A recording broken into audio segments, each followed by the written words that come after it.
Hello student, good morning. आज हम पढ़ रहे हैं उत्तर प्रदेश स्पेशल का तीसरा पार्ट। हमने 2 पार्ट अपलोड कर दिया है, आज ये तीसरा पार्ट है। जिन्होंने पहले और दूसरे पार्ट को नहीं देखा है तो प्लीज आप सभी से रिक्वेस्ट है कि उत्तर प्रदेश स्पेशल का पहला पार्ट और दूसरा पार्ट जीके का जरूर देखिएगा।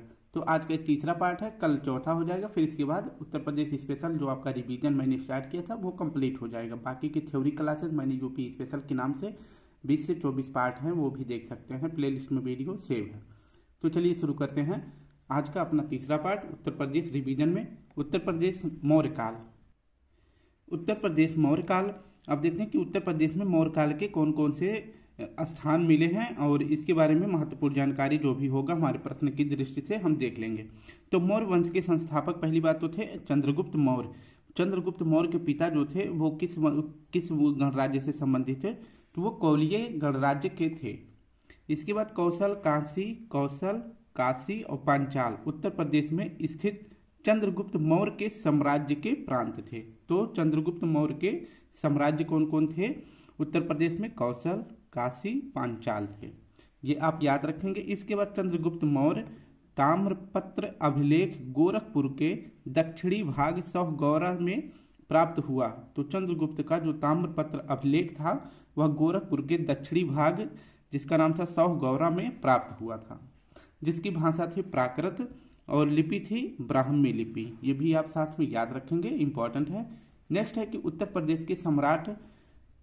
प्रदेश में सम्राट अशोक के 5 अभिलेख प्राप्त हुए हैं। तो सम्राट अशोक के 5 अभिलेख उत्तर प्रदेश में प्राप्त हुए हैं, इसको भी देख लेते हैं।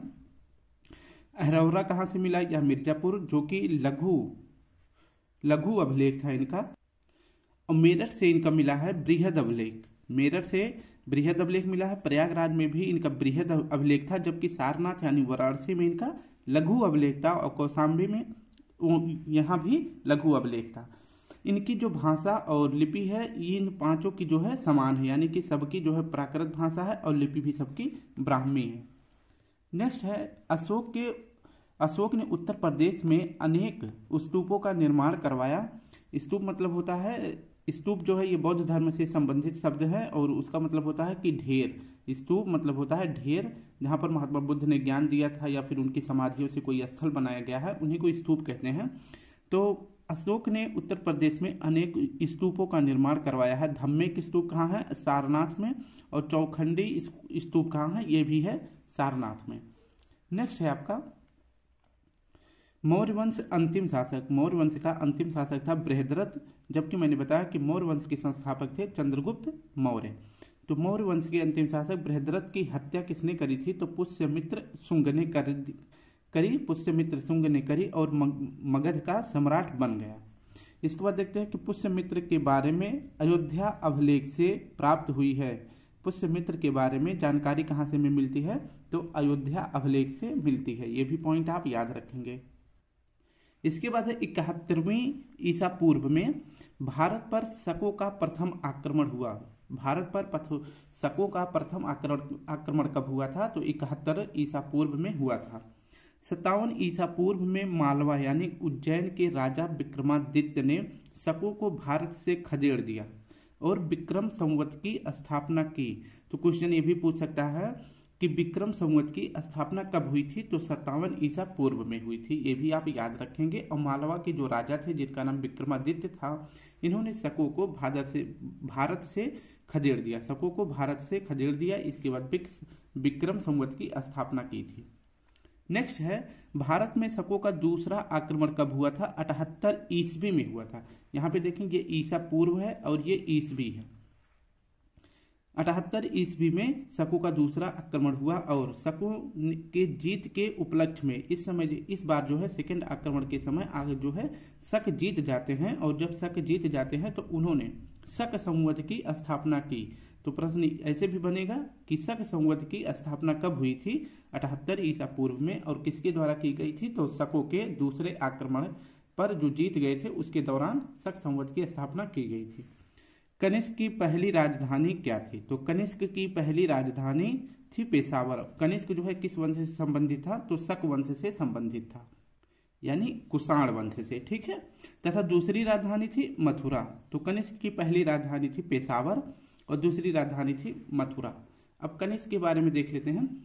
कनिष्क की जो है पहली राजधानी मथुरा थी, कनिष्क की जो राजधानी मथुरा थी, यहाँ पर जो है किसी राज्यपाल को नियुक्त किया था, तो कनिष्क ने मथुरा में खरपल्लान को नियुक्त किया था। खरपल्लान ये कहाँ का राज्यपाल था, तो यह मथुरा का था, जबकि वाराणसी में राज्यपाल किसे नियुक्त किया था, तो वनस्पर को। ठीक है, तो वनस्पर कहाँ का राज्यपाल था, यह था वाराणसी का। अब नेक्स्ट है कि भारत में मूर्ति बनाने की कला मथुरा शैली व गांधार शैली इसी काल में शुरू हुई। तो मथुरा शैली व गांधार शैली किस काल में शुरू हुई थी, तो यह शुरू हुई थी कुषाण वंश काल में। ठीक है, अगर शासक पूछे तो कनिष्क के समय में मथुरा शैली व गांधार शैली की शुरुआत हुई थी मूर्ति बनाने में। नेक्स्ट है आपका गुप्त वंश का वास्तविक संस्थापक था चंद्रगुप्त प्रथम, जिसका पुत्र था समुद्रगुप्त। संपूर्ण आर्यावर्त, दक्षिण पंथ और आठविक क्षेत्र जीता। तो चंद्रगुप्त ने जो है संपूर्ण आर्यावर्त, मैंने बताया था कि जहां पर आर्यों ने सबसे पहले आकर बसे थे, उस क्षेत्र को आर्यावर्त कहा जाता था। दक्षिणा पंथ और आठविक क्षेत्र को भी जीता था। समुद्रगुप्त के इस विजय अभियान का विवरण प्रयाग प्रशस्ति में मिलता है। तो समुद्रगुप्त के किस विजय का प्रमाण जो है प्रयाग प्रशस्ति में मिलता है, तो आर्यावर्त, दक्षिणापथ और आठविक क्षेत्र को जो जीता था समुद्रगुप्त ने, तो उसी का विवरण जो है प्रयाग प्रशस्ति में मिलता है। प्रयाग प्रशस्ति लेख को समुद्रगुप्त का इलाहाबाद स्तंभ लेख भी कहा जाता है। जो प्रयाग प्रशस्ति है, इस लेख को समुद्रगुप्त का इलाहाबाद स्तंभ लेख भी कहा जाता है, और जिसकी लिपि क्या है, ब्राह्मी, और भाषा क्या है, संस्कृति। तो प्रयाग प्रशस्ति की भाषा है संस्कृत और लिपि है ब्राह्मी, ये आप याद रखेंगे। नेक्स्ट है आपका गुप्त शासक स्कंदगुप्त का भीतरी अभिलेख गाजीपुर के सैदपुर तहसील में स्थित है। तो गुप्त शासक स्कंदगुप्त का भीतरी अभिलेख कहाँ पर स्थित है, तो गाजीपुर में स्थित है, और डीपली पूछेगा तो सैदपुर तहसील में स्थित है। नेक्स्ट है आपका इस लेख में भारत पर हूणों के प्रथम आक्रमण और स्कंदगुप्त द्वारा उन्हें पराजित किए जाने का उल्लेख है। तो हूणों का प्रथम आक्रमण किस लेख से मिलता है, तो यह मिलता है भीतरी अभिलेख से। ठीक है, और इसी में बताया गया है कि हूणों को पराजित किया था स्कंदगुप्त ने, इसी बात का भी उल्लेख मिलता है भीतरी अभिलेख में, ये भी आप याद रखेंगे। और इसी पीरियड में जो है हूणों के आक्रमण का नेता कौन था, तो हूणों के आक्रमण का नेता था खुशनवाज, ये याद रखेंगे। नेक्स्ट है कि भारत में शिखर युक्त मंदिरों का निर्माण जो है गुप्त काल में प्रारंभ हुआ था। तो भारत में शिखर युक्त मंदिरों का निर्माण गुप्त काल में प्रारंभ हुआ था। नेक्स्ट है कि देवगढ़ यानी ललितपुर में दशावतार मंदिर इसी का उदाहरण है। शिखर युक्त मंदिर का उदाहरण कौन सा है, तो दशावतार मंदिर है, जो कि देवगढ़ में यानी ललितपुर में बना हुआ है। कानपुर में जो भीतर गांव का मंदिर है, यह ईंटों से निर्मित मंदिर है। जो गुप्त काल था, इसमें जो है मंदिर जो बने होते थे वो अधिकतर पाषाण यानी पत्थरों के बने हुए थे। बस एक मंदिर था जिनका ईंटों से निर्माण किया गया था, उसका नाम था भीतर गांव का मंदिर। नेक्स्ट है आपका पुष्यभूति वंश का शक्तिशाली शासक था हर्षवर्धन। पुष्यभूति वंश का सबसे शक्तिशाली शासक था हर्षवर्धन। हर्षवर्धन ने अपनी राजधानी थानेश्वर से बदलकर कन्नौज कर ली। तो ऐसे भी क्वेश्चन पूछ सकता है कि हर्षवर्धन की दूसरी राजधानी का क्या नाम था, तो कन्नौज था। ठीक है, तो हर्षवर्धन ने अपनी राजधानी थानेश्वर से बदलकर कन्नौज कर ली। हर्षवर्धन अपनी शासन के प्रत्येक 5वें वर्ष प्रयाग में मोक्ष परिषद का आयोजन करता था। तो प्रयाग में उत्तर प्रदेश स्पेशल है, तो ये भी आपको याद रखना है कि हर्षवर्धन जो है प्रत्येक 5 वर्ष में प्रयाग में मोक्ष परिषद का आयोजन करता था। मोक्ष परिषद का आयोजन कौन करता था, हर 5वें वर्ष, तो हर्षवर्धन करता था। कन्नौज एक समृद्ध शहर था जिसे महोदय श्री के नाम से पुकारा जाता था। कन्नौज जो है, इस पर जो है उस समय सभी राजाओं की नजर होती थी और यह सबसे शक्तिशाली शहर था, इसलिए इस शहर कन्नौज को जो है महोदय श्री के नाम से भी पुकारा जाता था। हर्षवर्धन की मृत्यु के बाद कन्नौज पर यशोवर्मन का अधिकार हो गया। तो हर्षवर्धन की मृत्यु के बाद कन्नौज पर यशोवर्मन का अधिकार हो गया। कन्नौज पर अधिकार के लिए 3 शक्तिशाली राजाओं के बीच संघर्ष हुए, यानी त्रिपक्षीय युद्ध हुआ था। किसके किसके बीच में? तो यह हुआ था गुर्जर प्रतिहार में, राष्ट्रकूट में और पाल वंश के बीच में। इन 3 वंशों के बीच में जो है युद्ध हुआ था कन्नौज को लेकर, और जिसमें जीतता कौन है? तो गुर्जर प्रतिहार, यह जो है विजयी हो जाता है। इसके बाद है गुर्जर प्रतिहार वंश के शासक मिहिर भोज या भोज प्रथम ने अपनी राजधानी कन्नौज को बनाया। नेक्स्ट है आपका गुर्जर प्रतिहार साम्राज्य के पतन के बाद 1080 में, गुर्जर प्रतिहार साम्राज्य के पतन के बाद 1080 ईस्वी में चंद्रदेव ने कन्नौज पर गढ़वाल वंश की स्थापना की। तो गढ़वाल वंश की स्थापना किसने करी थी? चंद्रदेव ने। नेक्स्ट है आपका मोहम्मद गोरी ने 1193 ईस्वी में चंदावर यानी इटावा के युद्ध में जयचंद को पराजित कर दिया। तो मोहम्मद गोरी ने 1193 ईस्वी में चंदावर के युद्ध में जयचंद को पराजित कर दिया था। ये आप याद रखेंगे, ये मोटी मोटा हो जाता आपका उत्तर प्रदेश से संबंधित जो मैंने पहले पढ़ाया था उसी का रिवीजन। अब हम देखेंगे उत्तर प्रदेश की कला एवं संस्कृति के बारे में, यानी आर्ट एंड कल्चर यूपी के बारे में हम देखने वाले हैं। तो सबसे पहले शुरू करेंगे मगध से संबंधित। मगध काल में जो है क्या क्या जो है वो था, कला एवं संस्कृति को लेकर क्या क्या वो खोज किए गए थे या क्या क्या चीजें निर्मित की गई थी मौर्य काल के समय। यहीं से क्योंकि जो है कला एवं संस्कृति के बारे में जानकारी मिलना प्रारंभ हो जाता है। तो देखते हैं सबसे पहले मौर्य काल की राजधानी का नाम था पाटलिपुत्र, ठीक है। और इसी पाटलिपुत्र में जो है लकड़ी की दीवारों से घेरा गया था। तो जो पाटलिपुत्र था इसी को लकड़ी की दीवारों से, 4 दीवारी से समझ लीजिए, उसको घेर दिया गया था। इसके बाद है चंद्रगुप्त मौर्य का महल लकड़ी का बना था, जिसके अवशेष पटना के कुम्हारार जगह से प्राप्त हुई। तो चंद्रगुप्त का महल लकड़ी का बना था, जिसके अवशेष कहाँ से मिले हैं? तो पटना के कुम्हारार जगह से प्राप्त हुए हैं। नेक्स्ट है आपका मौर्य कला का सर्वश्रेष्ठ प्रदर्शन। मौर्य कला का सर्वश्रेष्ठ प्रदर्शन अशोक द्वारा निर्मित स्तंभों में देखने को मिलता है। अब देख लेते हैं कि अशोक के द्वारा क्या क्या चीजें निर्मित की गई थी और उसमें किस तरह की कलाकृतियों का उत्कीर्ण किया गया था।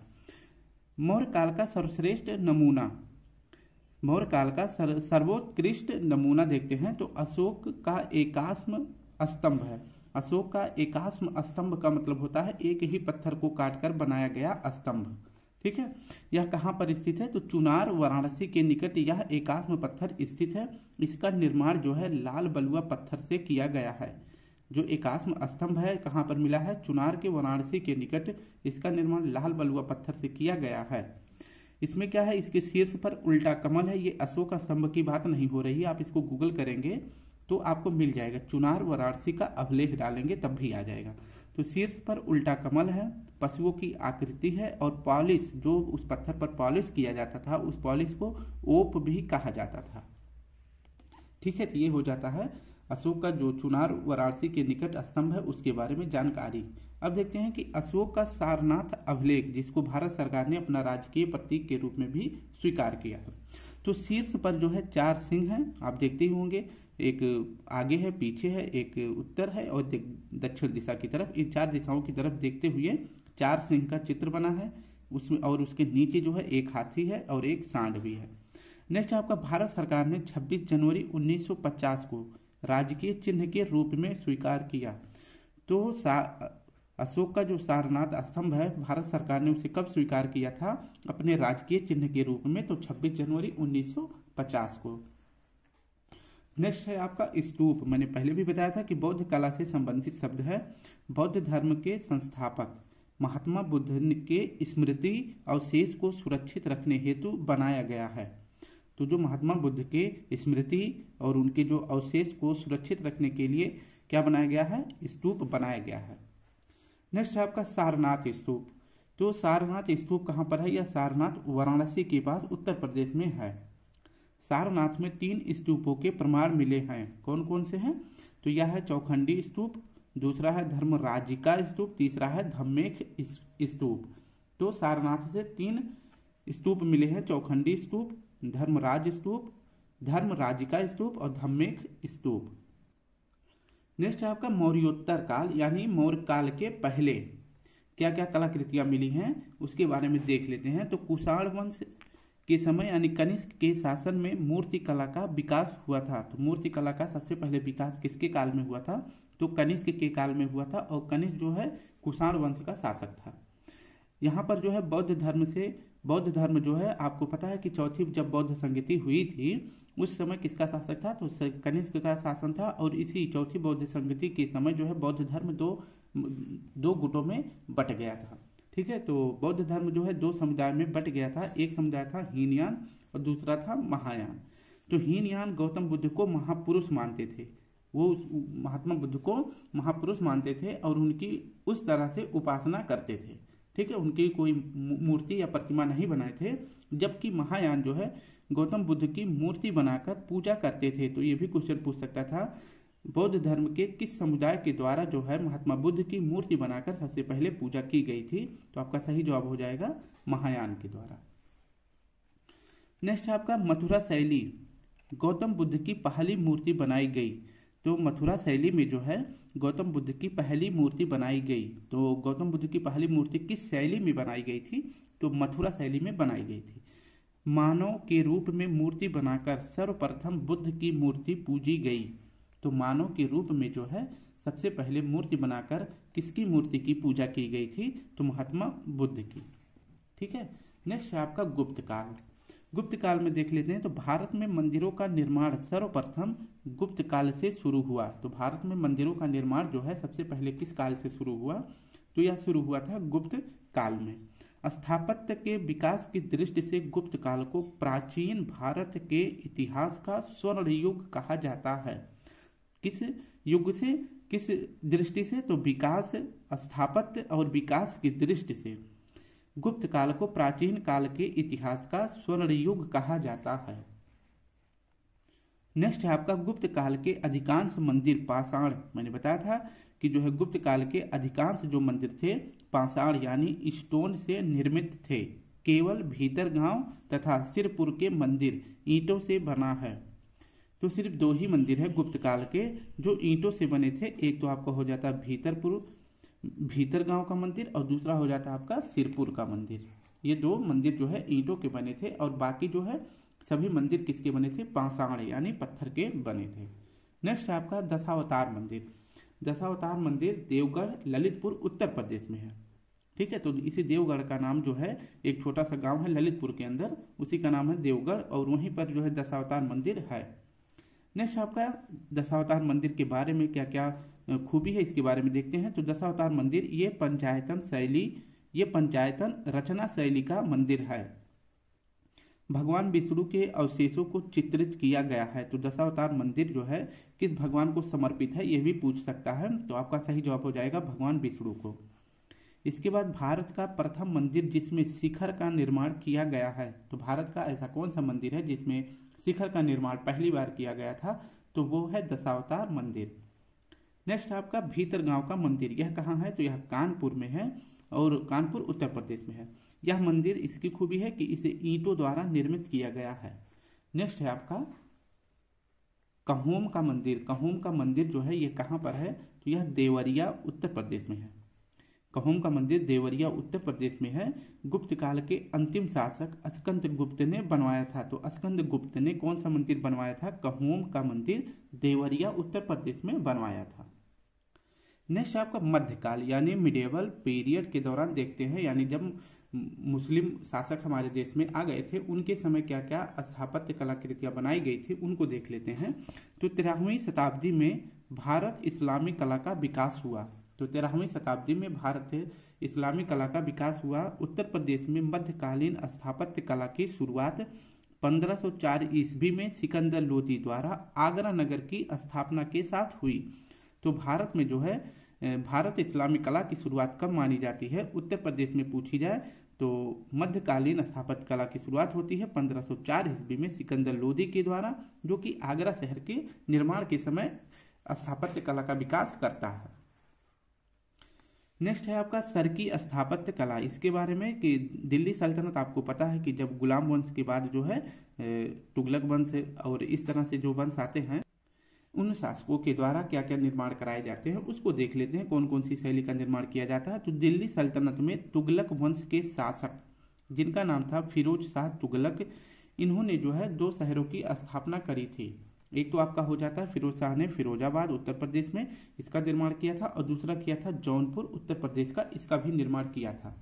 और जो फिरोज शाह तुगलक है इसका पुत्र नसीरुद्दीन महमूद शाह, यह जो है तुगलक वंश का अंतिम सुल्तान था। तो इसे भी याद रखेंगे, तुगलक वंश का अंतिम सुल्तान कौन सा, नसीरुद्दीन महमूद शाह था। और इसका जो वजीर था, नसीरुद्दीन महमूद का जो वजीर था जिसका नाम था ख्वाजा जहां, जौनपुर को स्वतंत्र घोषित कर दिया। स्वतंत्र घोषित किया किसने, ख्वाजा जहां ने। और फिरोज शाह तुगलक ने जौनपुर की स्थापना की थी, लेकिन स्वतंत्र कौन घोषित करता है, तो ख्वाजा जहां, जो कि नसीरुद्दीन महमूद शाह का वजीर था। और इसको स्वतंत्र घोषित करने के बाद जो है यहीं पर जौनपुर में ही सरकी सल्तनत की स्थापना की। अब देखते हैं कि सरकी काल में जौनपुर में अनेक भवन, मस्जिदें व मकबरे का निर्माण करवाया गया। तो सरकी सल्तनत जो कि जौनपुर में स्थापित किया गया था, इसके द्वारा जो है जौनपुर में भवन, मस्जिद और मकबरों का निर्माण कराया गया था। तो इसमें देखते हैं कि कौन सी मस्जिद किसके द्वारा निर्माण कराई गई थी। तो अटाला मस्जिद या जो इब्राहिम सरकी के द्वारा निर्मित कराई गई थी, झंझेरी मस्जिद यह जो है इब्राहिम सरकी के द्वारा ये भी, और जामा मस्जिद यह जो है हुसैन शाह के द्वारा, और लाल दरवाजा मस्जिद यह मोहम्मद शाह सरकी के द्वारा। ये सभी मस्जिदें कहाँ पर हैं, जौनपुर में है। इसके बाद है जौनपुर को पूर्व का सिराज या सिराज ए हिंद कहा जाता है। सिराज का मतलब होता है आपका ईरान देश। ईरान देश को सिराज कहते हैं क्योंकि ईरान में जो है मुस्लिम शिक्षा के लिए प्रसिद्ध है। तो ईरान जो है मुस्लिम शिक्षा के लिए काफी प्रसिद्ध है, इसलिए जौनपुर में इतनी मस्जिदें उस टाइम पे होने के कारण जौनपुर को पूर्व का सिराज भी कहा जाता था। लखनऊ या अवध का स्थापत्य कला के बारे में पढ़ लेते हैं कि लखनऊ में कौन कौन सी स्थापत्य कला, मूर्तियां या फिर मस्जिदें बनवाई गई थी। तो लखनऊ की सबसे प्रसिद्ध इमारत है इमाम बाड़ा। आपको पता है कि लखनऊ में 2 इमाम बाड़े हैं, एक तो छोटा एक बड़ा। तो इमाम बाड़ा में देखते हैं बड़ा वाला इमाम बाड़े का निर्माण किसने करवाया था, तो आसिफुद्दौला ने बड़ा इमाम बाड़ा का निर्माण करवाया था। और इसका शासनकाल था आसिफुद्दौला का 1775 से लेकर 1795 ईस्वी तक। इसके बाद छोटे इमाम बाड़ा का निर्माण किसने करवाया था, तो मोहम्मद अली शाह ने करवाया था। ये भी आप याद रखेंगे। तो बड़ा इमाम बाड़ा आसिफुद्दौला और छोटा इमाम बाड़ा मोहम्मद अली शाह ने। इसके बाद हो जाता है आपका क्लाउड मार्टिन। 1735 से लेकर 1800 तक यह भारत में रहा, और इन्होंने लखनऊ में जो है कास्टेरियाला मार्टिनियर नामक इमारत बनवाई। तो किसने बनवाई थी कास्टेरियाला मार्टिनियर इमारत, तो क्लाउडिन मार्टिन ने। नेक्स्ट है आपका नवाब वाजिद अली शाह ने कैसर बाग का निर्माण करवाया।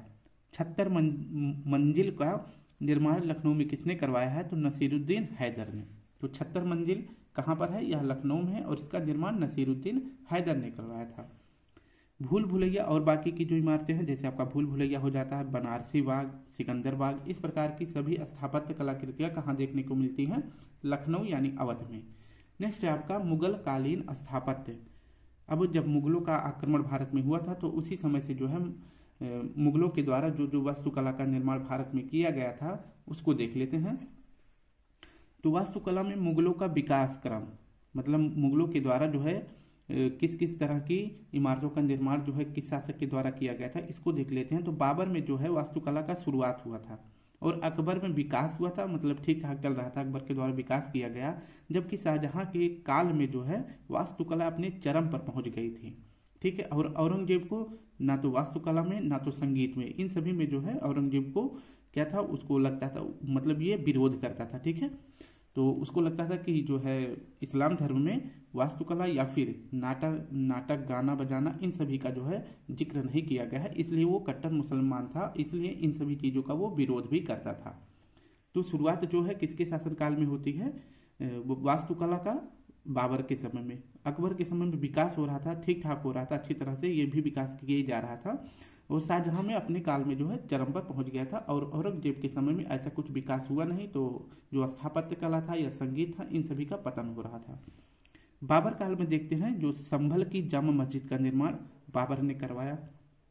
फिर इसके बाद बाबरी मस्जिद 1527 से 28 में मीर बाकी के द्वारा जो है अयोध्या में बाबरी मस्जिद का निर्माण किया गया था। मंदिर था, उसका शिखर तोड़ दिया गया था, तो उस समय जो है उसका नाम बाबरी मस्जिद किसने रख दिया था? मीर बाकी ने रख दिया था। क्योंकि आप सभी को पता है कि 1526 में बाबर जो है आता है और भारत में जो है पानीपत की प्रथम लड़ाई लड़ता है और जो है इब्राहिम लोदी को हरा देता है और जीत जाता है। तो इसी के पीरियड में जो है बाबर का जो सेनापति था मीर बाकी, ये अयोध्या का जो मंदिर था उसका शिखर तोड़वा के बाबरी मस्जिद उसका नाम दे दिया जाता है। लेकिन वर्तमान में जो है यह बाबरी मस्जिद फिर क्या बन गई? अपने वर्तमान स्वरूप में आ गई, जिसका मतलब राम मंदिर हो गया वर्तमान में।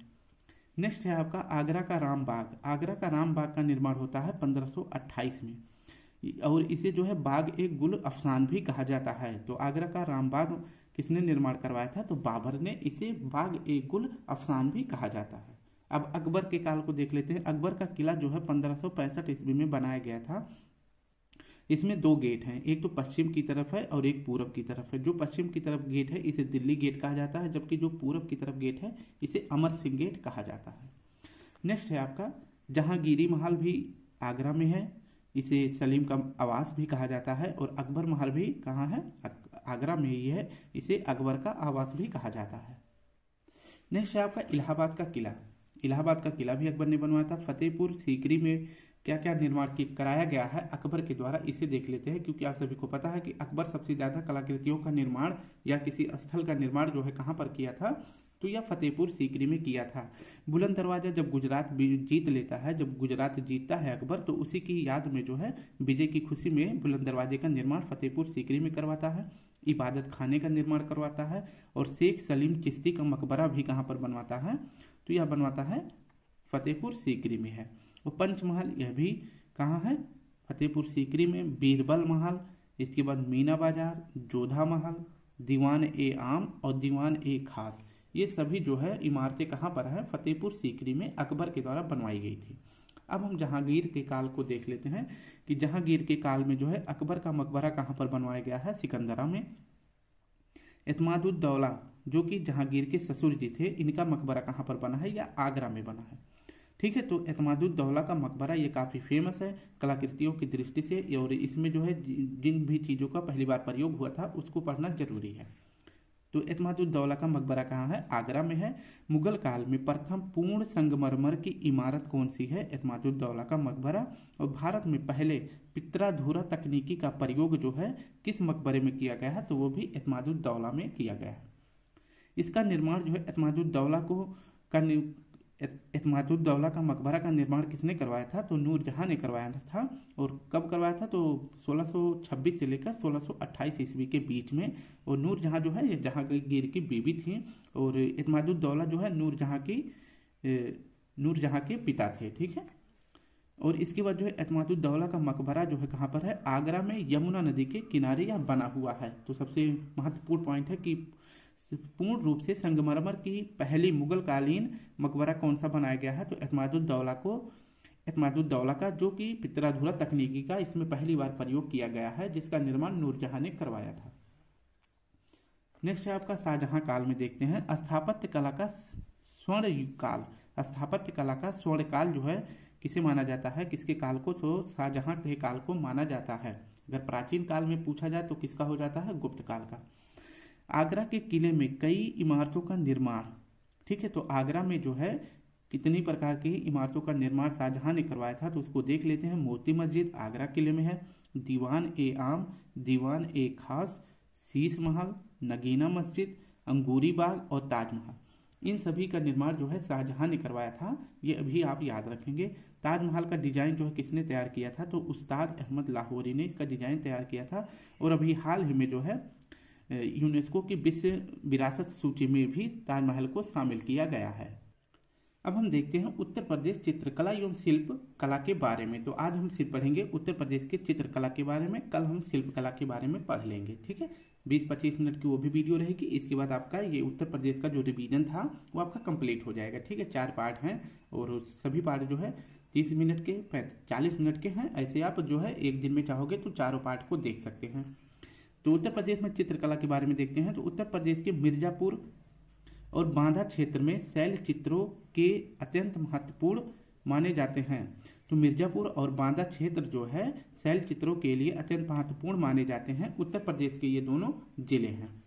इसके बाद मिर्जापुर जनपद में देखते हैं। तो जो मिर्जापुर जनपद में कैमूर पर्वत श्रेणी के अंतर्गत देखते हैं, यहाँ पर जो है 105 से अधिक शैलाश्रयों एवं गुफाएं, जिन्हें स्थानीय भाषा में दरी कहा जाता है। तो 105 से अधिक शैलाश्रय एवं गुफाएं कहाँ पर मिली हैं? तो मिर्जापुर जिले में मिली हैं और इन्हीं गुफाओं को क्या कहा जाता है? दरी भी कहा जाता है।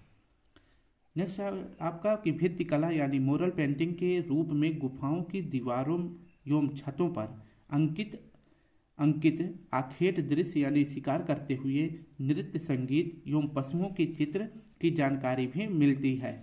तो भित्ति कला का मतलब होता है, भित्त मतलब होता है दीवार, दीवार पर जो है आखेट मतलब चित्र, शिकार करते हुए चित्र है, नृत्य करते हुए चित्र बनाया गया है और पशुओं के भी चित्र बनाए गए हैं। नेक्स्ट आपका मिर्जापुर में गरई नदी के किनारे बसे लिखुनिया में हाथी के शिकार का सुंदर शैल चित्र मिला है। तो गरई नदी के किनारे कहाँ पर? मिर्जापुर में लिखुनिया नामक एक स्थान है, यहाँ पर हाथी के शिकार का सुंदर शैल चित्र मिला है। उत्तर प्रदेश में निम्न स्थानों से भित्ति चित्र प्राप्त हुए हैं। तो अब देखते हैं कि इन स्थानों से जो है भित्ति मतलब वही मैंने बताया कि जो दीवारों पर चित्र बनाए जाते थे। विजयगढ़ में जो है 3 मनुष्य को लाल, सफेद, पीले रंग से बनाया गया है। घोड़मंगर में जो है गैंडे का आखेट का चित्र बनाया गया है। आखेट मतलब होता है शिकार करना। सोरहो घाट में जो है सूअर के आखेट का चित्र मिला है, जबकि भंडारिया में ऊंट का सुंदर चित्र मिला है। इसके बाद बांदा जनपद के अंतर्गत देखते हैं। मानिकपुर में बांदा जनपद के अंतर्गत मानिकपुर में जो है गेरू से बने शैल चित्र मिले हैं। इसके बाद करिया कुंड में 12 सिंघा का पीछा करते हुए धनुषधारी शिकारियों का चित्र भी मिला है। तो 12 सिंघा का चित्र कहाँ से मिला है? करिया कुंड में, जो कि बांदा जनपद के अंतर्गत आता है। नेक्स्ट आपका मुगल चित्रकला के बारे में देख लेते हैं। तो बाबर के समय से जो है चित्रकला शुरू हो गई थी। तो देखते हैं कि बाबर ने अपनी आत्मकथा तुजुक-ए-बाबरी में 2 चित्रकारों की प्रशंसा की है। तो बाबर ने अपनी आत्मकथा तुजुक-ए-बाबरी में 2 चित्रकारों की प्रशंसा की है। तो पहले हैं बेहजाद और दूसरे हैं शाह मुजफ्फर, ये आप याद रखेंगे। नेक्स्ट आपका हुमायूं के काल में देखते हैं। इसने ईरान के 2 कलाकारों को अपने दरबार में रखा। तो ईरान के 2 कलाकारों को हुमायूं ने अपने दरबार में रखा था। उनका नाम था मीर सैयद अली और दूसरे थे ख्वाजा अब्दुल समद, जिन्हें सीरी कमल भी कहा जाता था। अकबर के काल में देखते हैं। तो अकबर के काल में जो है फतेहपुर सीकरी में एक विशेष भवन बनवाया गया जो चित्रकला से संबंधित था। तो अकबर ने फतेहपुर सीकरी में चित्रकला से संबंधित एक भवन भी बनवाया था। इसे तस्वीर खाना भी कहा जाता था। इसके बाद है अकबर ने 1562 में एक विशाल सचित्र पांडुलिपि हमजानामा तैयार किया। तो हमजानामा को किसने तैयार किया था? यह एक प्रकार की पांडुलिपि थी। इसका निर्माण अकबर ने करवाया था और इसका निर्माण करवाने में अकबर को 14 वर्ष लगा था। नेक्स्ट आपका आईन-ए-अकबरी में आईन-ए-अकबरी के अनुसार अकबर के दरबार में क्या थे? तो 13 उच्च कोटि के हिंदू चित्रकार थे, जबकि 4 उच्च कोटि के मुस्लिम चित्रकार थे। नेक्स्ट है आपका अकबर ने अपने शासन काल में अनेक ग्रंथों को चित्रित किया है। अनेक ग्रंथों को भी चित्रित किया है, जैसे रज्मनामा को महाभारत कहा जाता है, यानी महाभारत का नाम जो है अकबर के काल में रज्मनामा कर दिया जाता है। रामायण, हमजानामा, अनवार-ए-सुहेली, ये सभी जो है चित्रित कला का निर्माण किसने करवाया था? तो अकबर ने करवाया था। जहांगीर के काल को देख लेते हैं। तो जहांगीर चित्रकला का महान संरक्षक था। जहांगीर चित्रकला का महान संरक्षक था। जहांगीर की अपनी चित्रशाला भी थी। तो चित्रशाला किसके पास थी? जहांगीर के पास। चित्रकला में जो है रूढ़िवादी शैली की प्रधानता है। जहांगीर प्रकृति प्रेमी था। पशुओं और पक्षियों को जीवंत चित्रित चित्र तैयार करवाए। तो पशुओं और पक्षियों के जीवंत चित्र किसने तैयार करवाए थे? तो जहांगीर ने करवाए थे। इसके बाद जहांगीर के दरबार में जो है उस्ताद मयूर थे। ये विख्यात थे किसके लिए? तो विख्यात पक्षी विशेषज्ञ थे उस्ताद मयूर। ठीक है, तो विख्यात पक्षी विशेषज्ञ चित्रकार थे। और उस्ताद मंसूर को जो है क्या उपाधि दी गई थी? तो नादिर उल अस्र। नादिर उल अस्र जो है, यह जो है उपाधि किसे दी गई थी? तो उस्ताद मंसूर को दी गई थी। जबकि अबुल हसन को ये युग शिरोमणि थे और इनको उपाधि दी गई थी नादिर उल जमा की। ठीक है, तो नादिर उल जमा की उपाधि दी गई थी अबुल हसन को। इसके बाद जहांगीर शाहजहां का काल देख लेते हैं। तो जहांगीर की चित्रकला को जारी रखा। तो जहांगीर ने जो है शाहजहां ने जो है जहांगीर की जो चित्रकला थी उसी को आगे बढ़ाते रहे। इसके बाद जो जहांगीर का ज्येष्ठ पुत्र था जिसका नाम था दारा शिकोह, चित्रकला का प्रेमी था। इसने जो है दारा शिकोह ने 40 चित्रों का संग्रह बनवाया जो लंदन की पुस्तकालय में सुरक्षित है। इसके बाद हम उत्तर प्रदेश का जो शिल्प कला है इसके बारे में अब हम कल की वीडियो में पढ़ लेंगे। आज बस इतना ही, नहीं तो वीडियो ज़्यादा बड़ी हो जाएगी। अगर इसको शुरू करेंगे तो ये काफ़ी लंबा चैप्टर है, इसको पूरा पढ़ना पड़ेगा, इसलिए वीडियो बड़ी बन जाएगी। आप लोग ज़्यादा देखते भी नहीं हैं, इसलिए आप सभी से रिक्वेस्ट है कि प्लीज़ वीडियो को पूरा देखा करें। मैं इन सभी का PDF एक साथ दे दूंगा, पहले पार्ट का, दूसरे पार्ट का, तीसरे पार्ट का और कल का जो पार्ट रहेगा चौथा, इन सभी का एक ही साथ दे देंगे। आप एक बार फिर से पढ़ लेंगे तो पूरा क्लियर हो जाएगा। ठीक है, तो चलिए कल फिर मिलते हैं। आज के लिए आप सभी को प्यारा सा जय हिंद, जय भारत।